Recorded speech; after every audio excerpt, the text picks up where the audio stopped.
Take another photograph and document a life that's right. And ways consist of simple things, the days of black and white.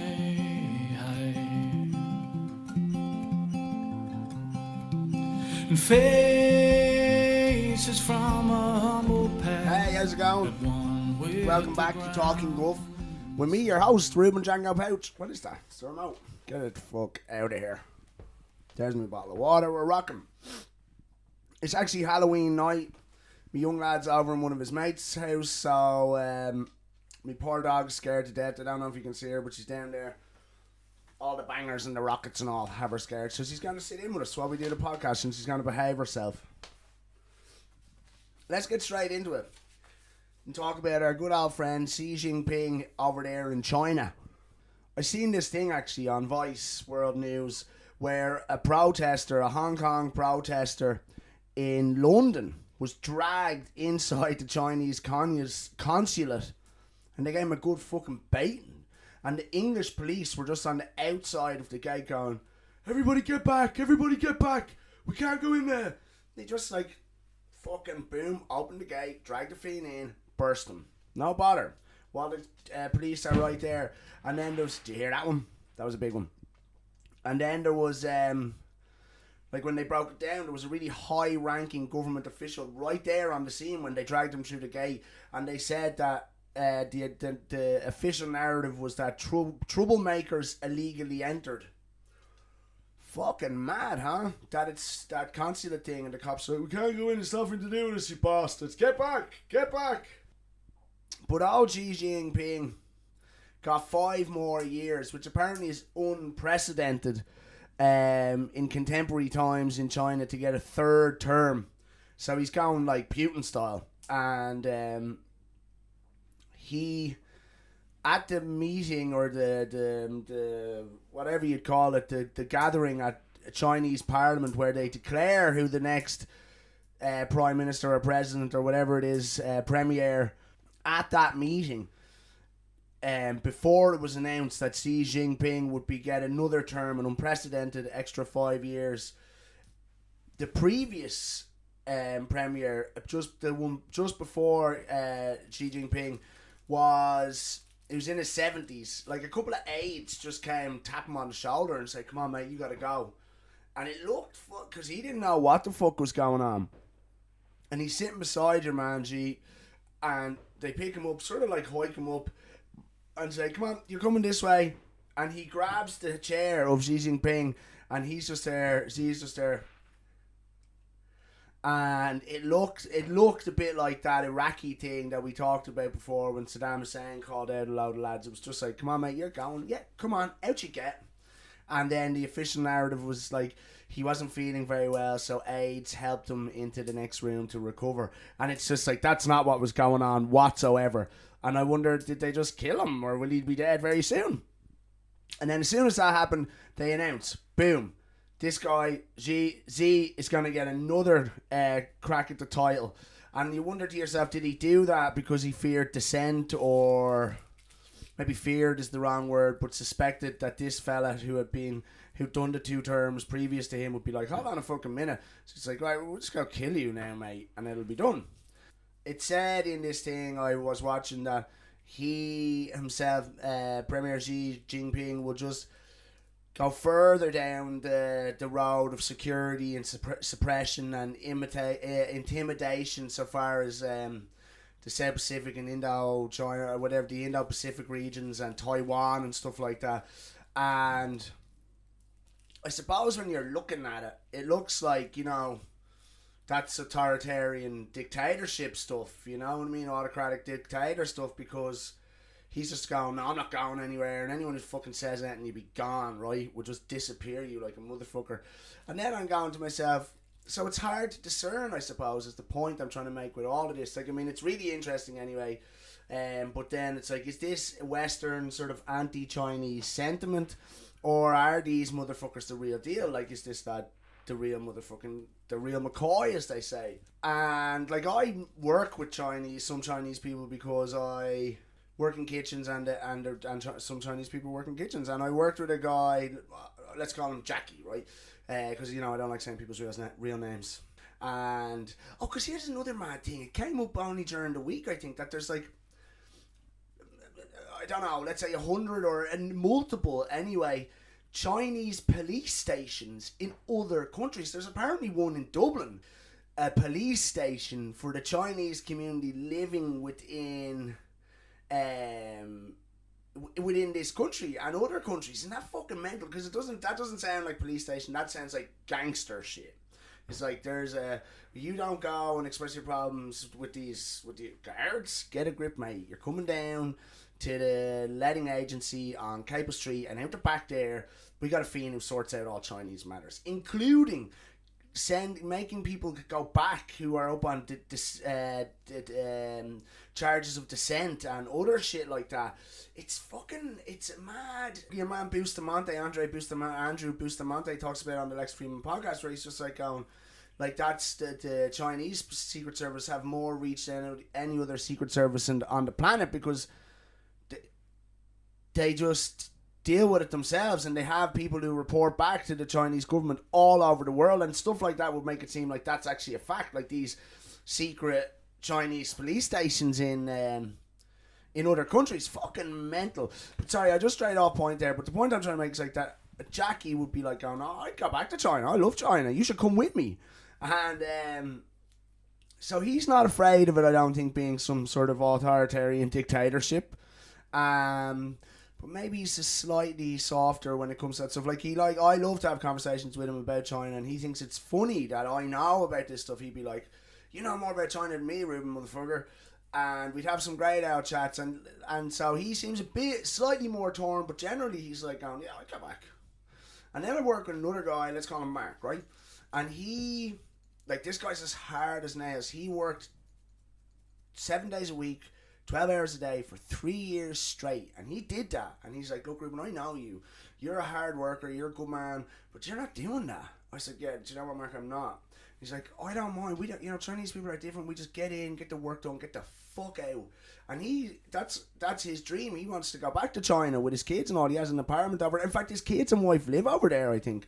He's got an apartment over there. He just wants to get a few more quid in the bank. And so again, he's not really worried about an authoritarian dictatorship, but he is probably a bit tougher and a bit more strangely nationalist. Like, we worked with a girl who was from Macau, and he was like, that fucking pisses me off. And I was like, what?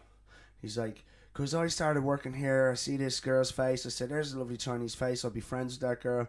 And then I was like, hey, I'm Mark. And she's like, oh, I'm such and such, I'm from Macau. He's like, bitch, you're not from Macau, you're from fucking China, bitch.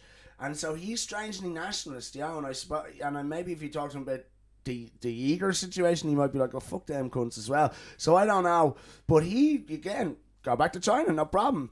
Well, I live across the road from a Chinese family who are the fucking best. They're beauts. I've spoken about them before, I've no doubt. Their kids respect me more than my own kid does. When the son was born, this is true as God, and he told me this, he's about 12 years of age, he's a beaut, and he said something, I was like, what do you mean by that? And he's like, well, when I was born, Ruben, a month after I was born, I went to live with my grandparents, on the paternal grandparents, shall we say, in China. And I was like, oh, wow. And then he's like, and then when my sister here was born, maybe 2 years later, she went to live with the maternal grandparents in China. He said, I met my parents and my sister for the first time when I was like 6 years of age. I was like, oh my God, that blew my mind, because his parents were just over here working their bollocks off, probably in and living in the conditions that would be inappropriate or unmanageable to raise a family, and just so they could get ahead of themselves, get the money down, get the fucking house bought, and it's done.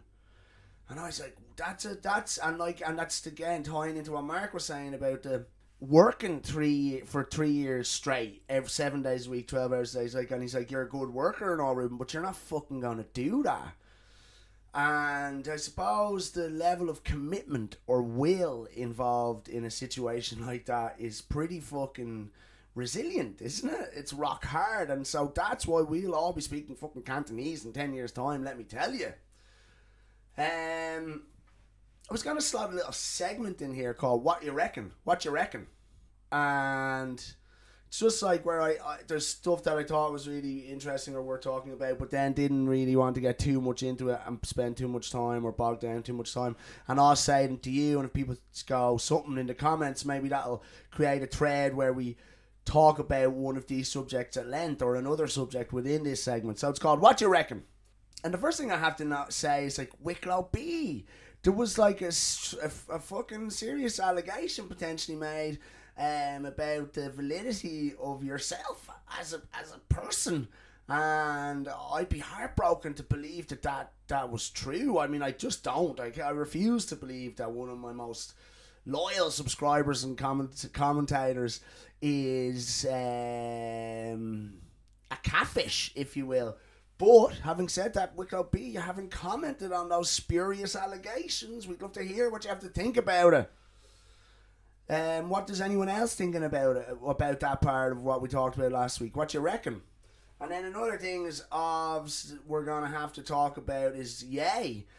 Formerly Kanye West, or Yeezy, has become the centre of a media storm that's probably worth talking about. Someone who's a friend of the podcast and sends me content all the time sent me an interview with Lex Friedman and Kanye. And I might be wrong, but I don't think the person who sent me this link is a fan of Kanye's. And he was sort of going, Lex just lets him give it all up. So I'm going to have a look at that and then a couple other things, and we're going to come back and talk about the Ye thing at length. And what you reckon? What does anyone else reckon about that Kanye West thing?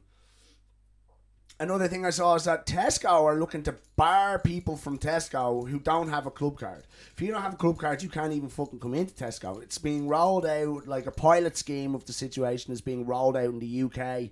And what you reckon about that? Is that not going further down like some sort of totalitarian, corporatized dystopia that we don't want any part of? Sorry, sir, you didn't give all your mineable details to us. You can't eat.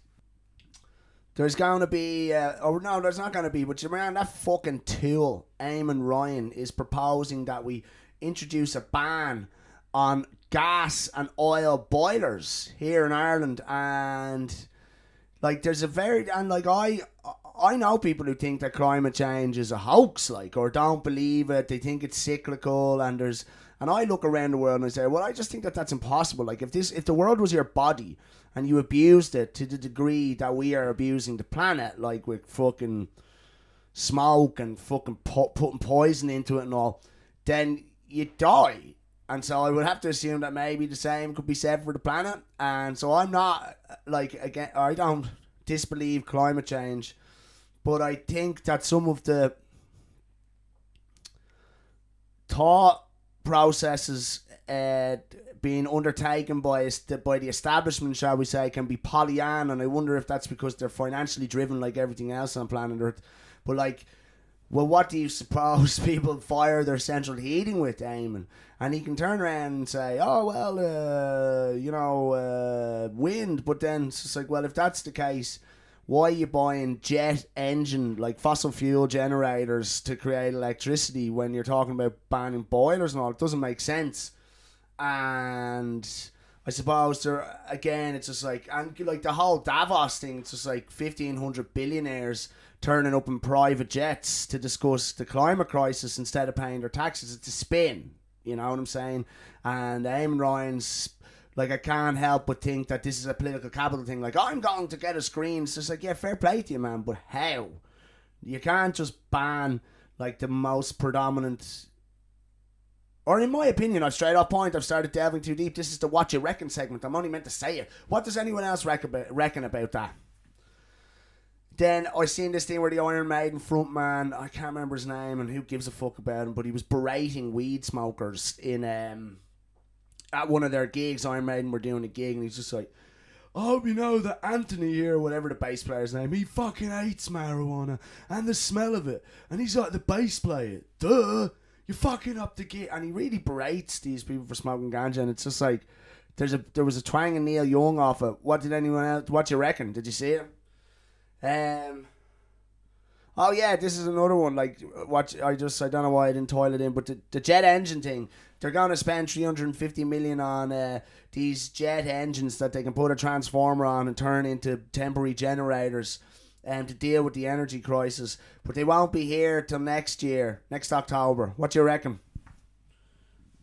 There was a reaction to there was a cost of living segment on the Late Late Show, and there was a reaction to it. And it's funny because it was sort of saying what I was saying about the don't be giving us these stupid fucking hacks.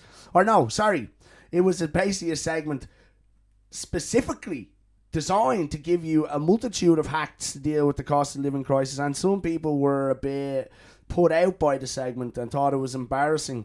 And one of the comments that I loved was, if anyone wants to see poverty being normalised, switch on the Late Late where the audience are giggling at the thoughts of Granny freezing to death in January. No sign of a minister being grilled. I don't know if he meant to put in that sort of euphemism or double entendre there. Freezing to death, Granny freezing to death, politician being grilled.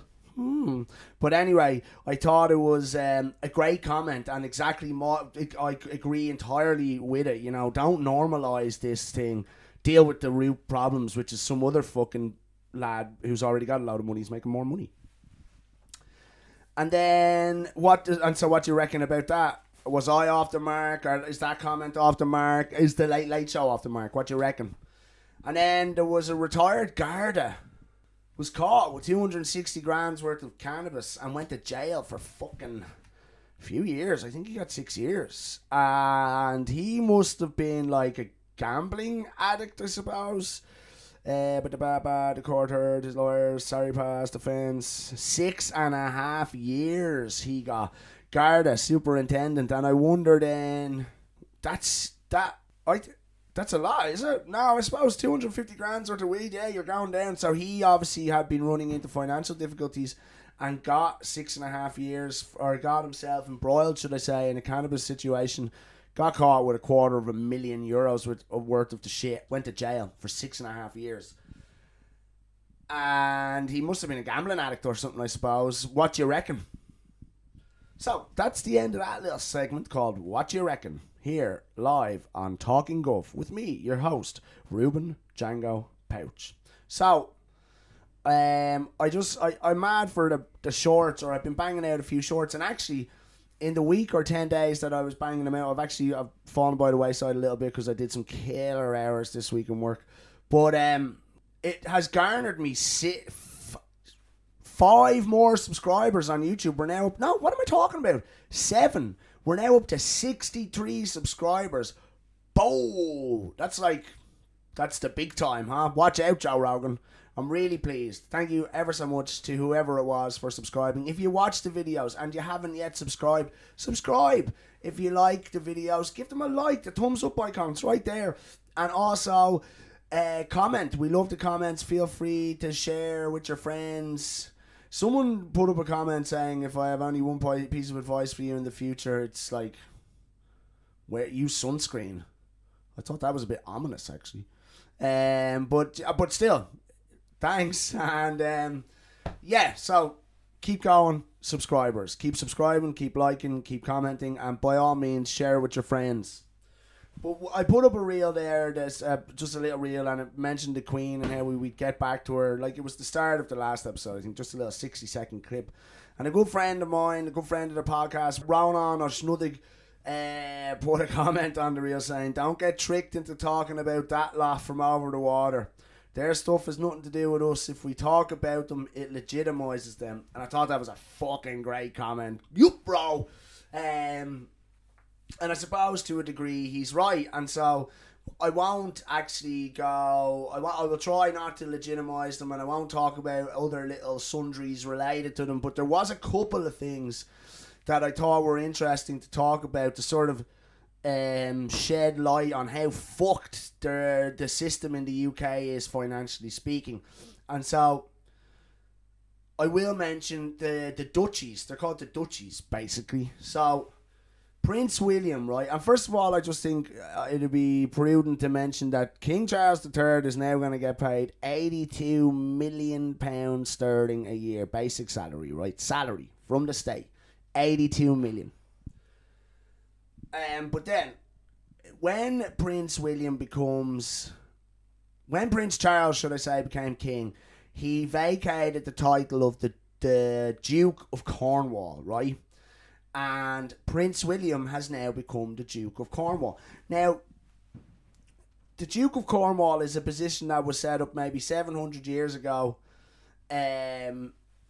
by King Edward III in order to ensure that his son and the oldest living son of any monarch going forward would be set, basically. So he set up a thing called he set up the Duke of Cornwall, and a part of that is the Dutchy. And basically, the Dutchy of Cornwall is a thing where you inherit. It's basically like a property portfolio. It's got farmland, woodland, mountain land, like all types of fucking wild land. But it's also got commercial property, residential property, numerous bits of fucking property portfolio worth €1 billion. It also generates obscene money in real time. Prince Charles, who in fact was the oldest serving Duke of Cornwall, I think from like 50 years or something. He's got it when he was entitled to it from the age of 3, and then by the time he was 21, at 21 should I say, he became the Duke of Cornwall and took over the Duchy and all the lands associated with it. And last year alone, he earned £21 million sterling as the Duke of Cornwall. That was what he got, and he probably gets paid by the state as well as the Duke of Cornwall.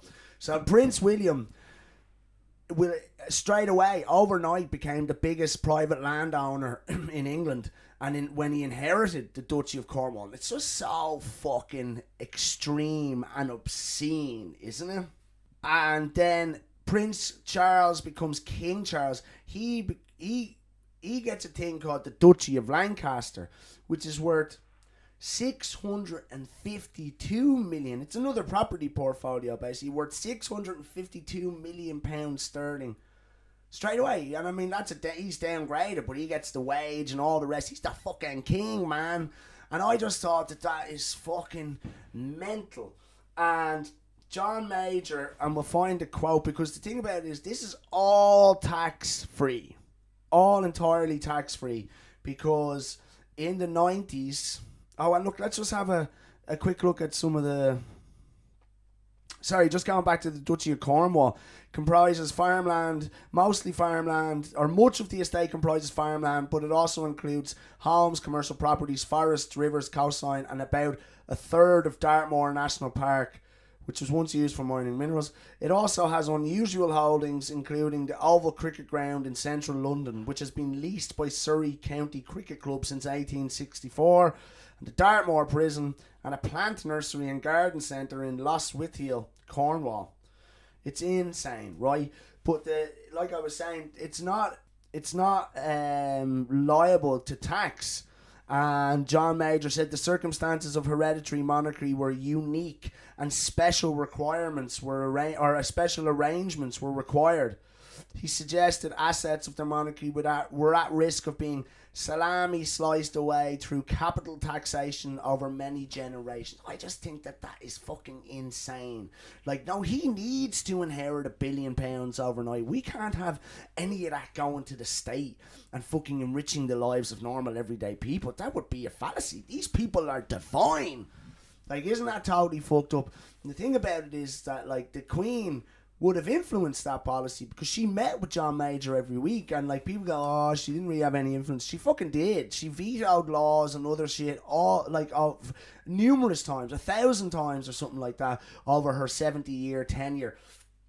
And I just think that that's a fucking total fugazi. And I've seen actually in this country, and I know we're talking about the UK, but in this country now, the revenue want to seriously diminish the cap for inheritance tax here in this country. So like, I think at the moment you can inherit tax free €330,000, but they want to diminish that cap considerably. And it's just like going, you know. And again, what we see there in the monarchy, I know it's over in England, it's a monarchy, we don't have a monarchy over here, thank God, but we see those same trends of protecting and looking after the sovereignty of wealth rather than the working class people. It's fucking mind-boggling.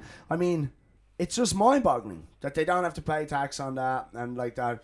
And we'll talk about, you know, and that the richest people in the world figure out ways to just avoid paying their fair share. It's fucking, we don't want to salami slice it away. And the other thing that's mental is, like, if owning the Duchy of Cornwall makes you the biggest private landowner in the UK, like, what did the two of them combined? What did those two duchies, what did those two sort of fucking birthrights of only two members of a massive family, like, what, how much land do those cunts have? You know, it's fucking mind-boggling. And the other, it's gangster shit, in fact. And the other side of it is like that, all this fucking Jeremy Kyle fodder everywhere, but everywhere outside of fucking the major cities. It's just like, haven't got a pot to piss in. They're going to food banks and shit like that. And I don't understand how they don't just fucking rip it apart and take it all. And the thing, and because, you know, it's not like you can then just go, well, that's a unique sort of fucking, what's the word I'm looking for? That's a unique sort of situation that is tied it into our culture, etc., etc., etc. But it's not, because you then go and have a look at Parliament, and it doesn't look much better. I mean, especially at the moment. Like, just to mention, for some sort of background, just to mention, should I say, that there have been 3 prime ministers in the UK in 7 weeks, 2 of which were unelected. Just de facto, by default, they became prime minister because they were elected by another bunch of fucking distorted mongoloids to the head of the Conservative Party. The first one there was Boris. Boris gone. You're gone, mate. We don't trust you. You're a liar, a compulsive liar, apparently.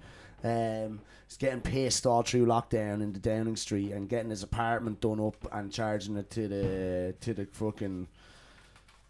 the government credit card or whatever. But then it was Liz Truss, right? Shortest serving prime minister in British history, 50 days. Obviously a career politician. One little sort of piece of information or evidence to support that claim of mine is that she was totally anti-Brexit. And then as soon as Brexit was happening, as soon as it was voted for, she flip-flopped straight away and was just like, oh yeah, Brexit's great. Because she knew then she had to, in order to stay alive, basically. And not only did she stay alive, she got a fucking cushy job out of it. I can't remember exactly what it was, but she got a cushy job off Bojo when she supported him. And that's the way it goes for these motherfuckers, right? So she becomes prime minister, and her government implement energy price guarantees in this mini budget that also has a litany of other sort of fiscal promises that they can't keep, that they fucking plucked out of midair. And literally within 2 weeks she nearly bankrupted the country. Okay, she tried to sacrifice her Chancellor of Exchequer in order to save her own skin, but to no avail. And she's out, and this guy Rishi Sunak is in. So I just think, you know, because I said it's all a game, and I think here's, like, just to support that claim as well, is that she's gonna fucking skip out of there on a prime minister's pension. I'd say probably it'll come to light, or if you look a little bit deeper, that some policy she implemented made a fortune for a loved one, like her husband or something. Remember when Theresa May, when she decided they were going to bomb Syria, it turned out that her husband actually made a fortune because he was a shareholder in the arms company that made the bombs that they dropped on Syria. And you'd go, that's a conflict of interest, no? And I guarantee you some shit like that will come out now about Liz Truss. And I can't help but to feel like that the whole Liz Truss thing was just designed to... Because here's the thing, it's like Rishi Sunak was instrumental in getting Boris Johnson out. It was him and another member of Parliament, a member of the Conservative Party even, were the ones who really sank him. I can't remember the other lad's name, but they really fucking sank him. He needed them, they fucking sank him. And look, whatever, he needed to be sunk probably. I don't trust any of them. They're all a bunch of fucking elitist fucking assholes. But he's instrumental in getting rid of Boris. And then I'm feeling like that in order to appease the sort of salty Johnson supporters, that they get Truss in on a temporary basis almost, just to get your man Rishi in. And maybe that's total bollocks. Maybe I'm talking shit. Totally. Maybe I don't have a clue what I'm talking about. But I do know this, is that this guy is like a total elite motherfucker. Went to all of the appropriate schools and colleges, etc., to be a sociopathic fucking political and financial elite. He's a multi-millionaire hedge fund operator. Made an absolute packet off Moderna during the pandemic. Major investor in them. Just saying. And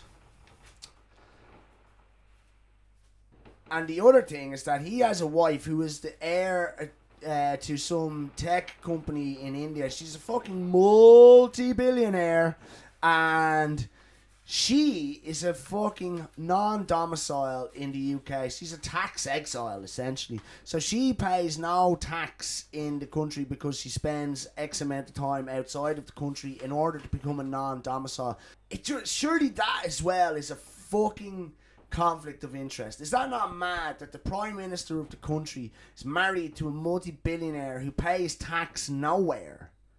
Is that not low? Is there not an integrity issue there, or like I said, a conflict of interest? And I wanted to ask a question, like, is money in politics bad?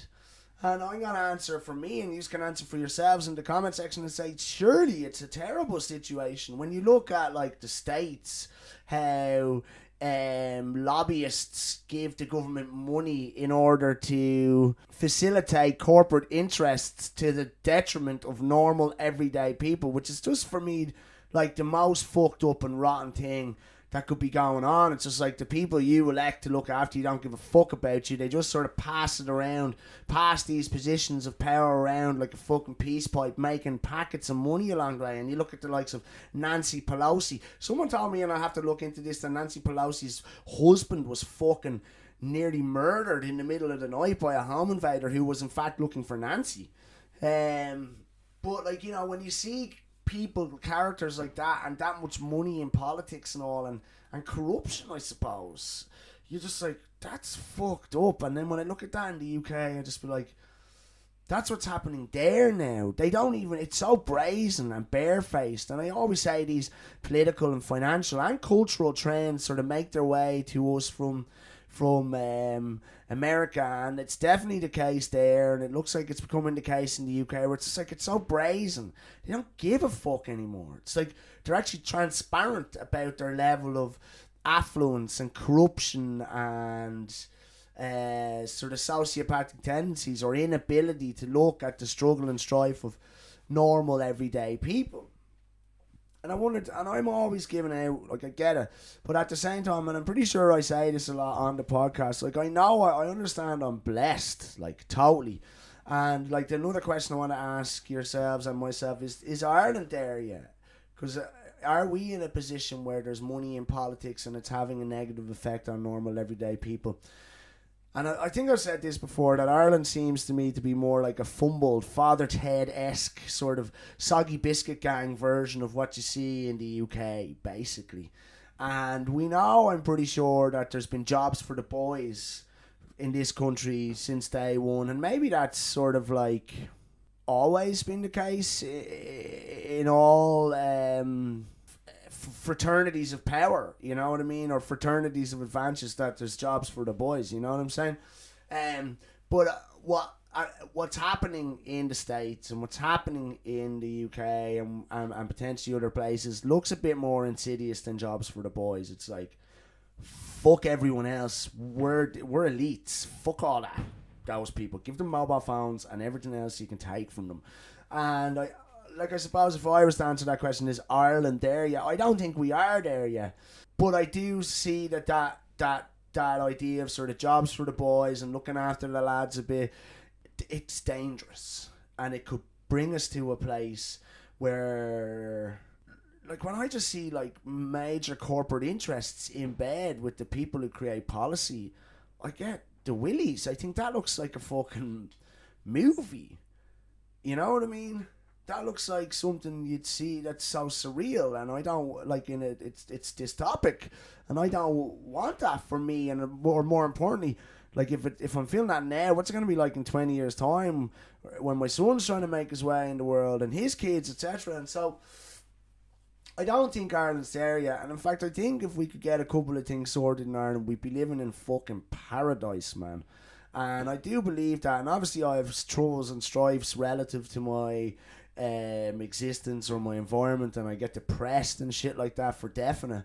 And because that's life, you know, and the worst thing that ever happened to you is the worst thing that ever happened to you. I'm not trying to belittle how people are struggling potentially, including myself potentially, but I do think, like I said, that in loads of ways we're blessed. Sometimes even when I'm driving to work, I'm going, and I work in like Delgany and it's all nice, I'm coming in the back road and a nice morning going, fucking hell man, I'm blessed, job bless. But I think that's something that we, the people, need to protect and improve upon for future generations, and we have a real chance of achieving that in this country because we're not too far down the road.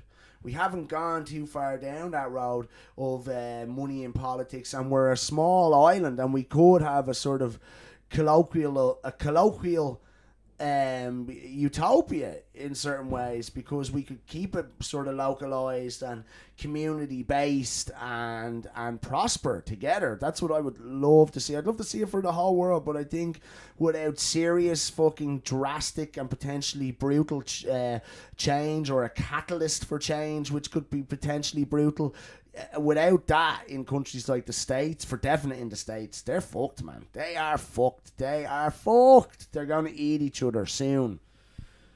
Listen, thanks for listening. It's getting on. I'm going to have to go get my young lad from his mate's gaff, eat some of his chocolate, watch a scary movie. I hope you've liked this episode. Thanks so much for listening. Peace and love, alright? Document a life that's right. And ways consist of simple things, the days of black and white.